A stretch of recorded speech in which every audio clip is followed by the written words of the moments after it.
அரசாங்கத்தில் வந்து அமைச்சர்களில் 2 அமைச்சர்களுக்கு மேலே பெண்களுக்கு நீங்கள் அமைச்சர் போஸ்ட் கொடுக்கறது கிடையாது.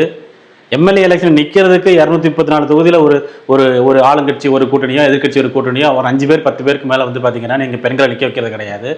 ஆனால் அரசு வேலை அப்படின்னா வந்து ஒரு 80% மேலே ஒரு டைமில் வந்து 87% பெண்கள் 87% பெண்கள் வந்தாங்க.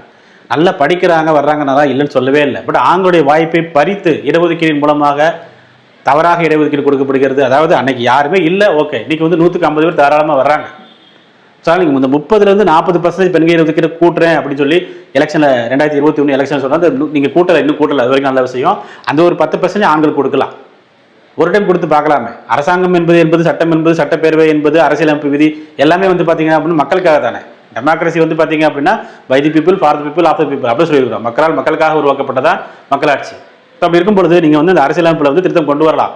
அரசியலமைப்பு விதியின் 16(2) படி ஒரு பேஸ்ட் ஆன் செக்ஸ், அதாவது வந்து பார்த்தீங்க அப்படின்னா ஆணா பெண்ணா அப்படிங்கிறது ஒரு வேலை வாய்ப்புக்கு பாகுபாடு பார்க்கக்கூடாதுன்னு இருக்கு. ஸோ தயவு செய்து ஆண்களுக்கு 20 கொடுங்க.